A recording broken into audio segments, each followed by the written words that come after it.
Hello, super friends. We got the curtain up. It's a Thursday night. We're ready to talk some comics here. Just gonna make sure that the stream catches up with the YouTube before I drop the little curtain right here. But we're gonna have a lot of fun, guys. We're gonna have a lot of fun tonight, and I think we're all good. It looks like we're all good over here. So you know what? Let's drop the curtain. Let's start this thing. Hey, welcome to a happy Thursday night. I'm Jason Inman. We're going to talk about some comics right here. And just for your satisfaction, please let me know in the comments if you can hear me and you can see me A-OK. That's a little bit of safety check. All right, so we're going to start out the video talking comics, this bi-weekly show that we do every week, by some business real quick. And then we're going to take some Patreon questions. And then we're going to take your questions in the chat. But reminder real quick, if you don't know, because of the whole YouTube ad apocalypse and everything like that, you can always support me over at patreon.com/Jawiin. That's the best place to support me. You get all kinds of exclusive podcasts, all kinds of exclusive questions. I'm going to be taking some of the Patreon questions first over there. But funny thing, before I even started this live stream, YouTube decided to demonetize it. So yay! Yay! But I appreciate all you guys stopping by. Enough of that.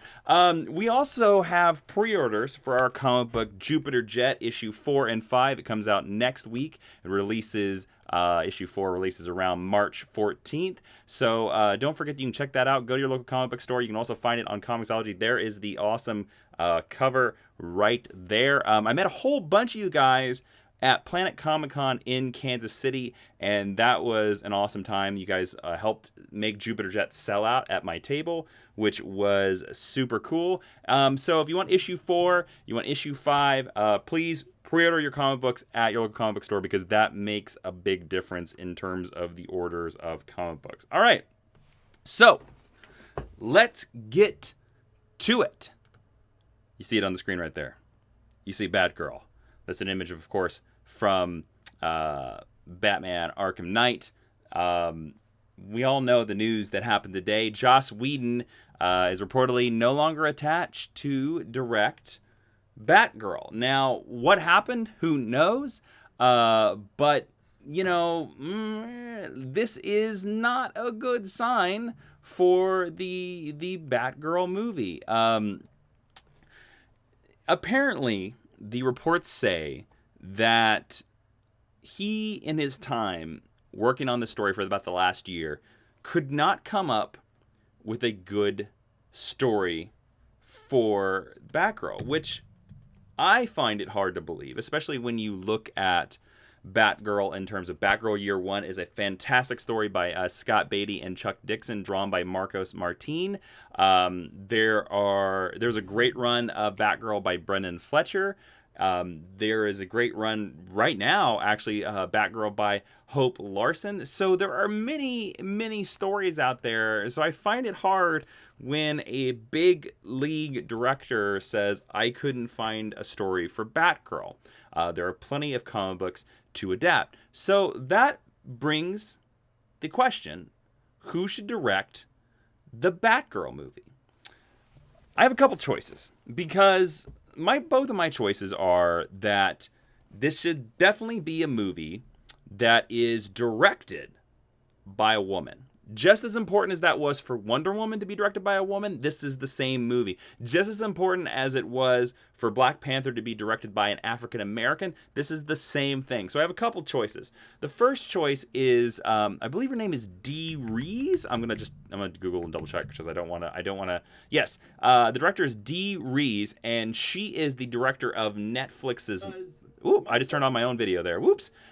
She is the director of Mudbound, which is an amazing, amazing Netflix film about PTSD and the, in the 1940s. It's a fantastic film. It's actually my favorite film of 2017. And because of all the Netflix rules, I was so blown away that it didn't get nominated for a Best Picture Oscar, because it totally deserves it. So she would be my first choice. My preferred choice to direct Batgirl is actually this director called Mimi Leder. Now, Mimi Leader, if you don't know who that is the director of a lot of episodes of Damon Lindelof's The Leftovers on HBO. She's also been signed up to direct some episodes of Watchmen by Damon Lindelof. Now, if you've seen The Leftovers, you know that The Leftovers is full of emotion, The Leftovers is full of drama, and The Leftovers are full of powerful character choices. Also, Mimi being a TV director would also make her production-wise a cheaper choice for WB, but a cheaper choice that we wouldn't lose the quality. So Mimi Leader would be my preferred choice, but I also think Dees Rees would also do a fantastic job. There are plenty of women out there in Hollywood that could direct the hell out of this movie, so let's just stop giving it to dudes and let's give it to them. All right, some other news that came out this week, guys. Marvel Fresh Start. Yeah, Marvel Fresh Start. If you don't know about this, so Marvel announced that they're going for a fresh start 6 months after they had another fresh start. About a year before that, they had another fresh start, and then a year before that, they had another fresh start. So this is Fresh Start Part 17, I think, at this point. All within 5 years. So they are basically relaunching their entire superhero comics line. The big flagship mode is, of course, Avengers #1 by Jason Aaron and Ed McGuinness. And they are returning most of the titles, I think, if not all of the titles, once they hit their big countdowns, because Avengers is like clocking towards 700, Iron Man's clocking towards 600, but they're all gonna reboot them away and go back to #1s. Now, this is, for me, problematic. Now, before you add in the comics, oh, shut up, because you work for DC, blah, blah, blah, blah, blah, blah. Doesn't matter. This is an honest opinion of mine, and this opinion is not controlled by DC, nor is none of this live stream. But I love my job at DC, and I love DC Comics as well. I also love Marvel Comics, and that's why I'm so sad about these maddening decisions over there. Because there is a reason why most people right now are very satisfied with DC Rebirth, because DC Rebirth, I say, successfully addressed all the problems of the New 52 and gave readers something fresh, gave readers something classic, and then gave us a little bit of new stuff. Think about Jonathan Kent. Jonathan Kent of the Super Sons is DC Rebirth. Now, Fresh Start, I think, is another attempt of Marvel to do the same thing, just like Marvel Legacy. But then Marvel Legacy was the whole thing about, we're going back to the original numbering, guys. We're going back to the original numbering. Less than 6 months later, we're abandoning that. So it kind of seems like right now, Marvel is this ship that is careening towards the dock and is doing everything they can to try to stop them hitting into the dock. And to be honest with you, there's one good thing about this. Marvel Fresh Start at least is being led by a fantastic writer. Jason Aaron's run on Thor and his run on Doctor Strange, by the way, have been great. They've been really good. And so giving him the reins of the flagship title, I think, is a big, big plus to this. So that is the one good thing about this. All right. Lastly, a little bit of news that I want to talk about before I take your guys' questions. If you know something about Jason, you know me right there, all you out there, all my super friends are out there listening to me. You know I love X-Man. That's right. Nate Gray, X-Man, is coming back. Yes, he is, my friends. He's been gone for years, and now he is back. In Cable 157, Cable returns to the Hellfire Hunt, and in the solicitation, it says the return of Cable's half-brother, X-Man. Well, X-Man is not really his half-brother. If you know anything about X-Man, X-Man comes from the best X-Men comics event of all time, Age of Apocalypse, and he's sort of Cable if Cable didn't have to suffer through the Techno-Organics virus. So Nate Gray is the most powerful mutant in the Marvel Universe, which is fantastic and it's cool. He's a 90s character. I always loved Cable And X-Men I love a little bit more. So I'm super excited that X-Men is back. Here's a little treat for you. I even have the only X-Men action figure. Look at that right there. But this is with all his telekinesis superpowers right here. I bought this on eBay because I love X-Men so much that I bought that figure. So X-Man is back in the Marvel Universe, and that's a plus, my friends. That is a very, very, very big plus. All right, I'm going to get to some Patreon questions right here. Don't forget, if you want to make sure that your voice is shouted above all the rest, don't forget Super Chat is out there, or you can go to our Patreon, and I'll pick your questions over there. Either way, let me get to some of these questions over here. Question number 1 comes from Drew Marks over at Patreon. He said, what are some indie comics you really enjoy? I found one called Gollum by Lorenzo Cicotetti that I fell in love with. Okay, Drew, I don't know Gollum, so I'm going to go check that out now. Some of my favorite, and yes, in the comments, Langley, that X-Men action figure is Toy Biz, from old, way back in the days. But to Drew's question, independent comic books that I really like. I love Lock and Key. That's an independent comic. I know it's not being published right now. I love The Six Gun. I know that's not being published right now. I really like The Bunker by Oni. That's not being published now. The comics that are being published right now, indie comic books that I really enjoy. I really, really, really like Birthright. Birthright is, by Joshua Williamson, is Conan the Barbarian mixed with Shazam. It's about a kid who disappears. Everybody thinks that the dad killed him, and he has been in this like Conan-like dimension for 30 years, and he comes back, I think 2 or 3 years later, and he's a grown man, and he looks like Conan the Barbarian, and he's like sort of doing a mission for the evil villain. That is like my favorite independent comic book out there right now. That's one of my favorites out there. All right, so there goes that question. Jordan Wilson asks, from Toronto, I have always wanted to go to a Comic-Con in the U.S., but it seems like there aren't many. Which is your favorite, and which would you recommend? One that I really like is, I like New York Comic Con. I also really like WonderCon. They're really good conventions. I had a great time at Planet Comic Con too. I know Jordan, who asked this question, she's part of the Super Friends over at Patreon. I know she lives in England, so that's why I would say if you want to come to a comic book convention, I would go to New York Comic Con. It's a pretty fun con. It's pretty big. It's pretty crowded, so you gotta be ready for that. But all the big companies come. So if you're a fan of comic books, all the writers are going to be there. All the artists are going to be there. A lot of the big dogs of comics are really, really going to be there. So so if that's what you want to do, then that's what I would recommend, Jordan. All right. Okay. We have another question too. Mohammed Mirza asks, if you were asked to write and direct a superhero comic book film, which character would you choose? And what kind of story do you think you'd want to tell? I accidentally pressed the wrong thing again. There we go. If I was to write and direct a comic book superhero film, there's one above all the others. Fantastic Four. I would write and draw the hell out of Fantastic Four. It's a film that I cannot believe nobody's been able to figure out how to do. It is a film that I think would be very easy to do.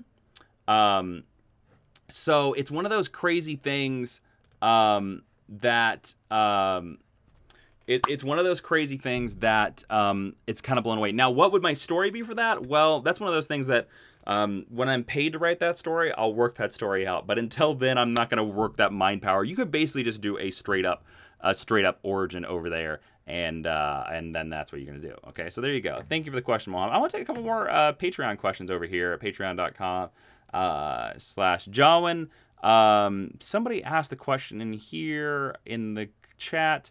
Barrett Schoenrock asked, whatever happened to the new podcast that was supposed to come out? Well, all that information is over at patreon.com/Jawiin. The patrons know what's happening with that podcast. So if you want to know about that podcast, Get over there. So there you go. Hi, Zeus Lou. Hello. Says hello, that person. All right, so let's see. Drew Marcus also asked another question over at Patreon. They said, when you served, were you able to find comics? If so, how and what were they? No, I was not able to find comic books when I served overseas. If you don't know, I was in the Army. I was overseas over there, and the only comic books I got that were sent to me. That's part of the reason why I started the Comics for Soldiers charity. That's part of the reason why I talk about that in one of my care packages. I got that comic book that really, really, it made a difference. It really did make a difference there. So that's the reason why I started that thing over there. So Lyndon Burton II asks on Patreon, who do you think will be the main villain of the Titans? Man, that's a good question because I don't think it's going to be Deathstroke. I really don't think Deathstroke's going to be the villain of the Titans because I think he's tied up with rights and I think he's tied up with issues and all this other stuff like that. Let me take a quick drink here, guys. Drink break. I think they're going to go with somebody that's pretty unknown to the general audience. I could see Hive being a strong villain of the Titan series. I could see them also pulling off some of the elemental forces that have been seen in some of the Hawk and Dove stories, because Hawk and Dove are supposed to be elemental powers, stuff like that. So, yeah. So, it could be a whole bunch of things. And then I'm going to take one more question, then I'll be going to some of the questions in the chat there. Drew Stern asks, do you think there's a chance we might see Kyle Rayner in Titans or any of the DC CW shows, even as a name drop or a quick cameo? Yes, there is definitely a possibility as a name drop or or a quick cameo, but I don't think in Titans. I don't think it'll happen in Titans, but we'll see. We'll see. All right, I'm going to start digging through some of the YouTube comments in here. If you want to, again, get your question above the fold, don't forget Super Chat in there, dudes. About to get over to Patreon, said Brett Screw. Okay, cool. Let's see. I'm looking for some good questions, so this is the perfect time. You want to throw your questions out there, guys. Barrett Schoenrock asks, what is the best title in DC to read right now? Ooh, now they're coming in. Good God, now I can't even read the questions. Best title in DC right now. Oh, Batman's really strong. Batman's a really strong title. I love New Superman. New Superman's a great title as well. Super Sons has been stellar from the beginning. I was trying to think of some other ones. There's three good choices for you there. Okay. Hey, Daniel Carter says, hey, Jason, not really on topic, but what happened to the Star Trek episode reviews? Why no season finale review? You really enjoyed watching reviews after reviewing each episode. All right. This is the only time that I'm going to entertain this question because I have been inundated and punched in the head with the number of times this question has been asked to me. Now, Daniel, no offense there. I appreciate you asking the question. But we talked about it on Twitter and we've talked about it in videos. We were traveling during the Star Trek Discovery review. Right now, it's just simply a time of working it into our schedule. When that will be, I don't know. Maybe Sunday or Monday, maybe, but it's not really a top priority for me right now because it's an episode that is 2 weeks old. We'll get to it. We'll get to it. It'll be coming there. The Red Samurai did a super chat. Thank you, Red Samurai. Do you think Marvel will ever reboot? Which creators do you want on certain characters? I would love to see Peter J. Tomasi and Mark Waid lead the X-Men. Red Samurai, fun fact, dude. Mark Waid's already written the X-Men. Back in Onslaught days, back in the mid-90s, Mark Waid was on, I think he wrote X-Men while Scott Lobdell wrote Uncanny X-Men. Do I think Marvel will ever reboot? I don't know. I don't know the answer to that. Should Marvel reboot? Yes, they should. Yes, they should. They totally should reboot because how do most people know Marvel? They know them through the movies. So the fact of the matter is that when you come into Marvel comic books and you're looking at Marvel comic books and you see like Miles Morales and you see like Spider-Gwen and you see like all these characters, how is anybody that's just seen Spider-Man Homecoming supposed to connect or make any sense of that? I think that Marvel needs a Crisis on Infinite Earths. It really, really does. Look at all the times it's helped DC. It really has. It really focuses the books. It really helps the books. And I don't know. Right now, I couldn't even tell you what the hell is happening in X-Men. Dream creators. Oh, that's interesting. I would love to see a Grant Morrison Fantastic Four run. I think Grant Morrison is the perfect person to bring the Fantastic Four back. So that's who I would pick. Okay. Wade did a super chat here. Could you see Nix Uatan coming into any Rebirth story arc? Who would you tie him in with? Retired vet of the 10th Mountain Division. Thank you for all you do, brother. Wade, thank you for your service, man. Hello and hats off to you, fellow veteran. I don't know who the 10th Mountain Division is. I don't remember who they are, but they're badass people because you were a part of them. If you don't know who Nix Uatan is that Wade is talking about, he is sort of the last monitor that was introduced in Countdown to Final Crisis. A lot of people think, and there are a lot of theories online, that Nix Uatan is the prisoner of the Man Who Laughs in the DC Metal storyline. So there is a good shot that he will appear in a Rebirth storyline. Now, whether that's him or not, I don't know. Who would I tie him with? You know, to be honest with you, I really kind of liked the idea that they started in the New 52 where Stormwatch was around, and Stormwatch like traveled the multiverse, and Martian Manhunter was part of Stormwatch. Because I like Martian Manhunter being like secretly part of secret stuff. So to be honest with you, like, I'd love it like Martian Manhunter led a team called Justice League Multiverse, and it was sort of like Planetary except with the DC heroes. That's what I would choose, Wade. I hope that answers your question. Yeah, I hope that answers your question. All right, cool. All right, there we go. Let's see what else we got here in the chat. You know what? Let's go back to Patreon. Let's see if anybody on Patreon has. Ben Rayner on Patreon says, have you ever had an opposite feeling of a character than the majority of the public? I feel like I am experiencing that right now with Amunet on The Flash. Everybody loves her, but I kind of feel annoyed by her. I am not picking on everyone for liking her. I just find it interesting that I feel that way about her. Ben Rayner, never apologize for your opinions. Your opinions are always right, and you don't have to agree with anyone. So don't apologize for that. You know, there is a character that I do not like, that I'm not a fan of, and I think has only had one good run in its entire history. And I've said this many times before, that character is Deadpool. I think Deadpool is a supporting joke character. I think he's best used when he's part of a team, when he shows up and cracks a joke and then leaves. But I think as the lead of a story, I really don't think he works, and I kind of find him quite annoying. Now, I'm going to go see Deadpool 2 because I love Cable, but I'm not a Deadpool fan, and everybody loves Deadpool, so I don't get it. I just think he's a joke of a character with no story arc. So there you go. Raymond Verada just did a super chat. Raymond Verada, by the way, if you go check out our newest DC TV recap video, the one where, what did I name it? Oh, will Batman be on Titans? Raymond Verada actually has an amazing idea for next year's crossover. So go check that video out. Raymond Verada says, due to the reboots, what if DC Marvel do stories in a non-linear way that are self-contained stories that don't reference any previous issue? Interesting. I don't quite know what you're going for there, or what you're saying with that question there.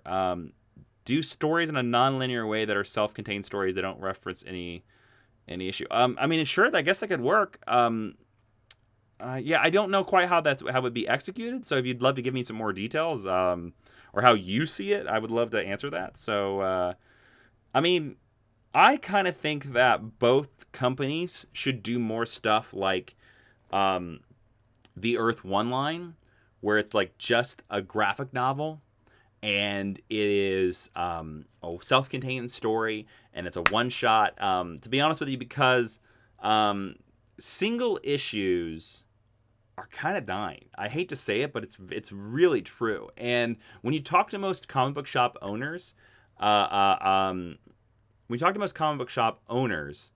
They'll tell you that they sell more trades than they do single issues. So I would rather see like singular things like that.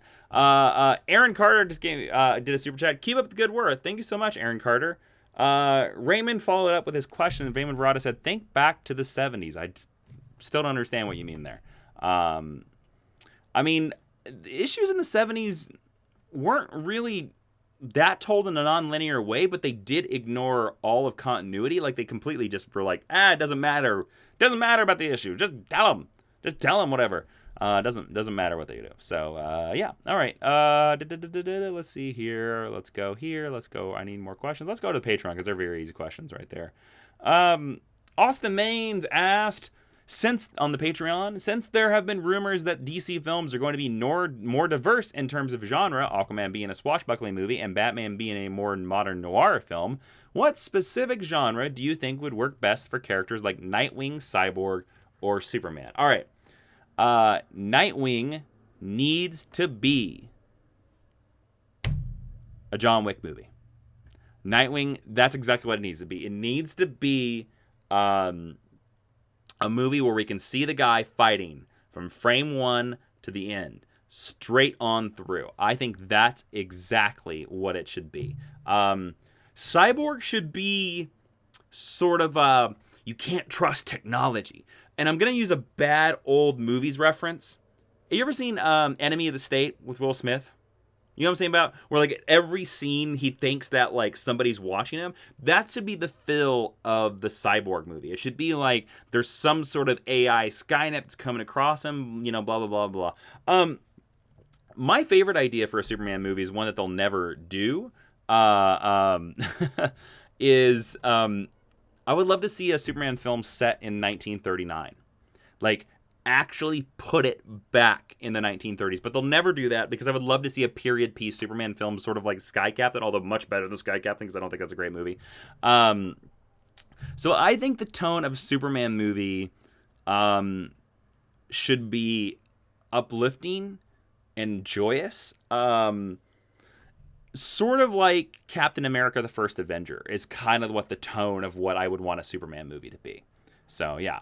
Art by Jalen did a super chat. Do you cry at night like I do at the fact that we'll never see Tom Welling in a true Superman role? Love what you and Ashley do. Well, thank you for that compliment.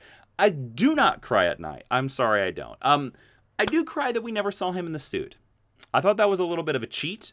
Little spoilers for 6 years ago if you've never seen the final issue of Smallville, a small episode of Smallville. But art by Jalen, I will tell you this, if you've never read the DC digital series that's now being collected in trade, Smallville Season 11, it's written by Brian Q. Miller, who's a great writer. He wrote on Smallville. He helped write part of the finale of Smallville, and it's him continuing on the story the next season. It's great. It's amazing. And Clark is in the Superman suit. They draw him like Tom Welling. It's in that universe. During the New 52, it was my favorite Superman comic book. So if you've never checked it out before, please do. It's a great thing. Storm King following up on my Superman question. Who would you cast in that retro Superman movie? Man, I don't know, dude. I don't know. Who is retro Superman? John Hamm? Maybe? I don't know. I don't have any good casting choices. I'm not good at casting. Red Samurai brought up says, hey, bro, will we ever see you on Screen Junkies again? You are my favorite fighter. Again, who should play Batman? Gyllenhaal or Gosling? Red Samurai, I don't have anything to do with Screen Junkies. I'm not working behind the scenes there. So if you want to see me back on that show, I appreciate you saying I'm my favorite fighter. I'll be surprised if they ever bring me back. But if you want me to see me on Screen Junkies, tweet them. The best way to get me back on the show is to tweet them, tweet Dan Murrell. It's up to them. I would come back. If they invited me, I would totally come back. I'm going to be in the Schmodown very soon, so you should check that out. And who should play Batman, Gyllenhaal or Gosling? Neither one of them. The perfect Batman is out there, and his name is Carl Urban. But nobody's going to cast him. He should be Batman. Go look at Dredd. He's got the perfect chin, and he's got the grizzled down, man, and all that stuff like that. Efren Guzman says, hey, Jason, love your work. Love your work, too. True Talk says, hi. Hi. Michael Altoon says, I have a theory for who Malice is. It's Captain Cold who died at the Oculus season 1 of Legends because Dark's daughter said Malice is scattered in time. But what if that's what happened when the Oculus blew? Sure. I don't know. I don't believe it's Captain Cold. I really, really don't. I just don't think it's going to be Captain Cold. Gem Cow X says, since X-Man was heavily depowered, being OP before. I don't know what OP means there, Jamal. How many of his past abilities should he get back? And who should star in a Nova film as the hero and the main villain? You guys keep asking me casting questions, and the only casting question I have is Carl Urban as Batman. It's like my one I've held in my pocket for a while, and now I've let it out into the world, and now it's gone. X-Man will come back fully powered. That's what I think. Even though I think, wasn't it during the Dark Reign House of M stuff that's why he was depowered? No, he'll come back full blast, because in that picture they show him. I mean, look at him on the cover here. Like, he's got his look at this way. He's got his costume. It's very difficult to do this, guys. He's got his costume right there, so I think he's gonna be full on X-Man.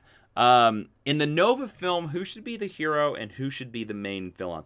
You know who I think would make an interesting Nova, but I don't know if Marvel would use him, would be James Marsden. I know he was Cyclops, but wasn't he a little bit thank you for all the OP overpowered, by the way, because I'm a stupid idiot. Wasn't he not quite right for Cyclops, right? But if you watch Westworld, he's really good. So I would put him as Nova. I think he would be a really good choice for Nova. In terms of villain for Nova, I don't know if they have the rights to this villain, but let's go full Annihilation Wave. Let's make it Annihilus. Let's make it the full-on Annihilation Wave, and you can build on. You can build up through it, or Blastar or something. I don't really know Nova villains that well, or Marvel Cosmic villains that well, so there you go. Let's see. Terrence Castanguay says, Jason, who do you think should play in the Joker Origins movie? Leonardo DiCaprio or Joaquin Phoenix? Neither. I don't want that movie, but if I have to have that movie, I'll go Joaquin Phoenix. I think Joaquin Phoenix will bring a better depth, and I like his acting in most of his roles. So there you go. I'm gonna go double check and make sure I got everybody's questions over here just to make sure. Patrick Harden asked me, have I read Donny Cates' God Country? Yes, I have. It's amazing. It's really, really good.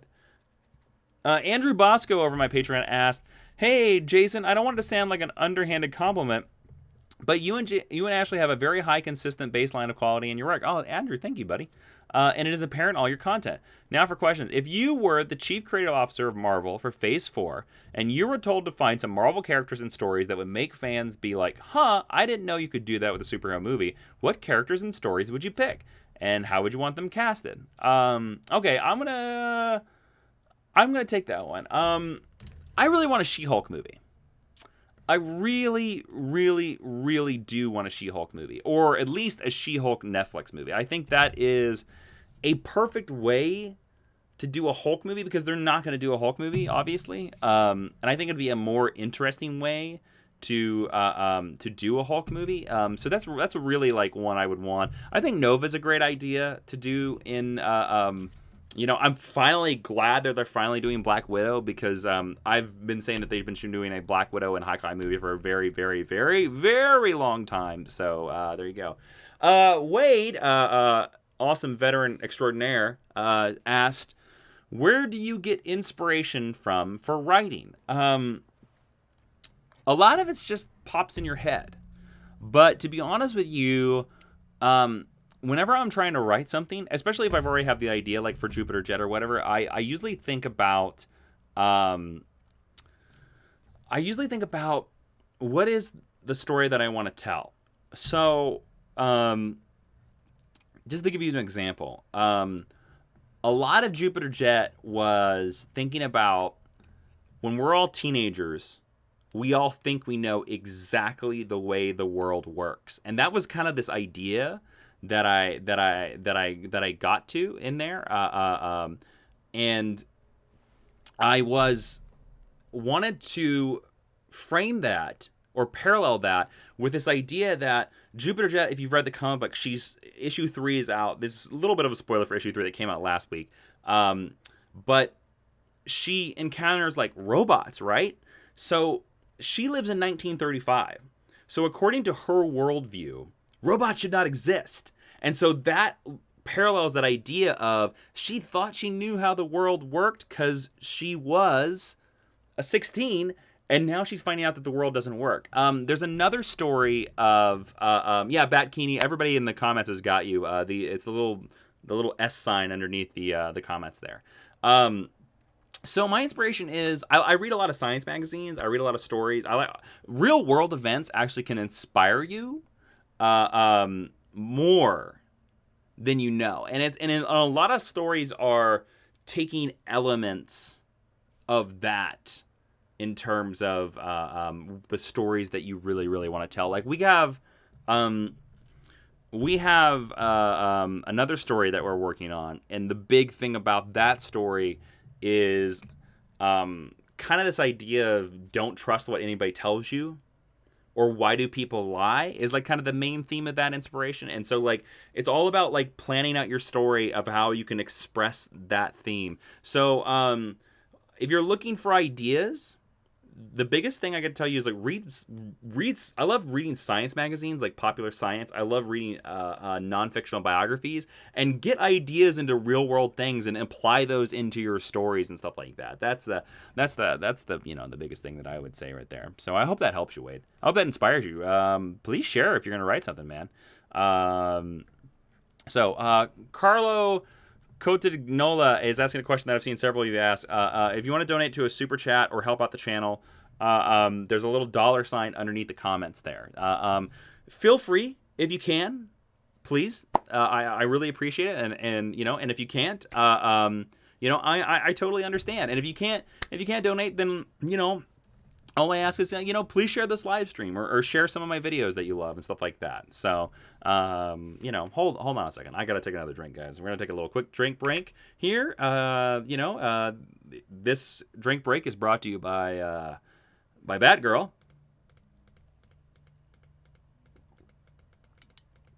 Batgirl. The refreshing drink taste that we don't know if we're ever going to get. Bryant Brawler asks, this is an interesting question. What are some good biographies? Okay, there is a great biography about Washington that I've been taking forever to. I'm Googling the name of the author just so I don't misspell. It's called Washington a Life. It's a great book.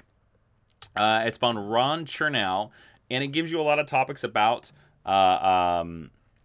Washington and stuff like that. There's an amazing one that just came out called Da Vinci that I saw at a Barnes & Noble.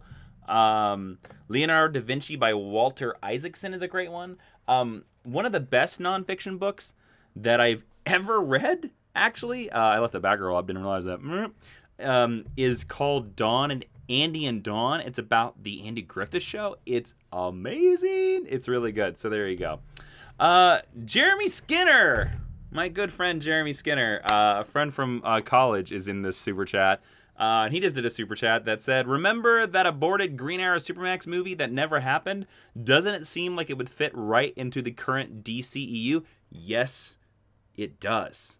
And fun fact, Jeremy, my friend, I have that script. I've read that script. It's actually quite good. It's actually really interesting, and the way that they do cameos with the other DC villains is really interesting. And to be honest with you, Jeremy, I think you could actually take that script, throw it into the DC universe that's currently there, put some of the Suicide Squad villains on it, and it would be a great movie. So yeah, after this stream, remind me, and I'll email it to you. I'll email you the script. It's actually really good. R by Jalen, you are a superstar. Thoughts on doing Kill Machine for Arrow season 7? I don't know what you mean by it with Kill Machine, so I gotta do some quick googling here. I assume it's the title of a story arc of Green Arrow. But I don't remember. Oh, you're talking about the you're talking about the clans, like the weapon clans is what you're talking about. You're talking about Jeff Lemire and Andrea Sorrentino's run on Green Arrow. I have a crazy theory, all right? And because, by Jalen, you did a super chat and we're super friends and no one else is watching this, I'm going to tell you. Okay. It is my theory that the end of Arrow Season 6 is going to reveal that Richard Dragon is actually part of one of the weapons clans, just like the Jeff Lemire run. And I think that is how we are going to lead into Season 7 being the Kill Machine arc. Which is in the Kill Machine arc, Oliver is running the company, and he has to run. And in this one, he, of course, has to run from being mayor of Star City. But that's my crazy theory. Don't tell anybody. Shh. Keep that between us, guys. Look, if I see that on the internet, I'm going to know who told. Okay? All right. Okay. Looking for some more questions. Let's see here. I think I answered all the... Oh, John Redman on Patreon asked, Jason, how do you feel about a Nightwing redhead Flash buddy? I think I said redhead Flash. It was supposed to be White Wally West. Okay. Buddy cop series. They aren't doing much besides Flash Wars with Wally, and even though I like the current Nightwing art, they can still do more with them. There was a one-shot talk about several months ago, and the two of them, and I personally loved it. Yeah, I think it would be a great idea. I think it would be a fun book. Those are two characters with great chemistry, and the more Wally, the better we can have. But sad to say, I know some spoilers about Wally, older Wally, White Wally, that's happening, and I can't say anything. So, all right. Anyways, how did you feel about issues 39 and 40 of Batman? They got a lot of hate from Hacksaw Jim Thuggin. That's a great name. Are you a trucker? Sounds like a trucker. My dad was a trucker, so I don't judge. I don't know what those two issues are. So are those the Super Date issues, or are those the Wonder Woman issues? I don't know. Let me know. Let me know in those comments. Oh, the Phantasm. Hello, dear friend Phantasm. You're in the chat right now. I'm not trying to ask for a review, but I was wondering what your and Ashley's thoughts were on Killmonger. Okay. First, Black Panther. I have a short little review on Stardust. Go follow me on Stardust. It's at Jawiin. It's the same one as that one down there.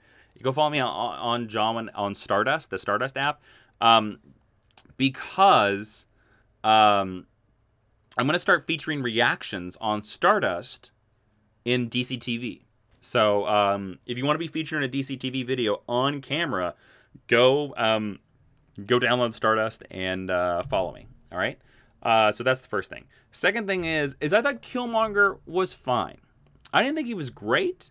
I thought he was a little stereotypical, which I thought was a problem, but I thought Michael B. Jordan did a hell of a job. I loved Claw more than I liked Killmonger, to be honest with you. I thought he was so amazing, and I just wish that they hadn't killed him. But Killmonger was really good, and one of the better Marvel villains, I will say. Hacksaw Jim Thuggin, Spawned. Yeah, the Wonder Woman ones. You know what? Those two issues of Batman I thought were great. Were a great one issue of Batman. So, yeah, I don't know. I thought they were stretched a little bit. They were fine. I didn't have any problem with it.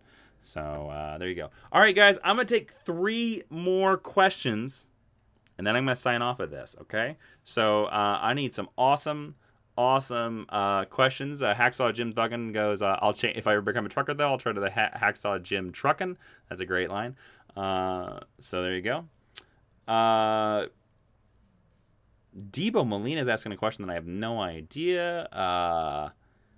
All right, I'm going to go take 3 more questions. Here's question number 1. Shane St. Laurent says, what do you think of Supergirl joining Legends if her series ends after this year? I don't think it's going to happen. I think Supergirl gets one more season and then it's canceled. But I don't think Supergirl joins Legends. She's too powerful. She's too big. I don't think any of the other main characters will join the other shows. All right. Question number 2. Carlo Contignola, I hope I said that right. I'm not sure. How would you introduce Supergirl into the DC films? My pitch would be for Superman to be captured by Mongol, and when he faces World's champion, it turns out to be an enslaved Kara. Love what you do. Carlo, I think it's a great idea. It's problematic, though, because it's very similar to what just happened in Thor Ragnarok, where Thor goes into a gladiatorial arena and sees Hulk. To be honest with you, there already is a way to pitch her into the DC films. If you remember in Man of Steel, there was an open pod in the Kryptonian ship. To me, we know that ship is somehow related to the family of El. Okay? So Kara doesn't have to be a direct cousin of Kal-El. Kara could be older than her, just like the comic books, but she could be thousands of years older than her, and she could just be an El. She could be Kara-El, but she doesn't need to be his cousin. I don't need Supergirl to be her cousin. That's just that she's somehow related to him. And in fact, Sterling Gates wrote a tie-in comic book that shows that's what's happened. So I would say she woke up, she's wandering around Earth, and he finds her. That would literally be the pitch. Now, I don't have the full story pitch or anything like that, but that's where I would introduce Supergirl.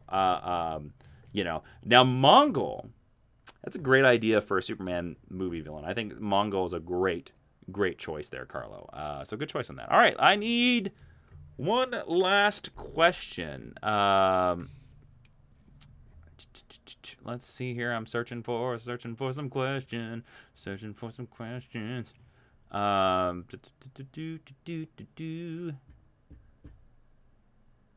Phantasm is not a really question. Can I rate you guys on Stitcher or Podcast Addict? Yes, you can. Go to Stitcher and rate us. Great question. I would appreciate that. Thank you so much.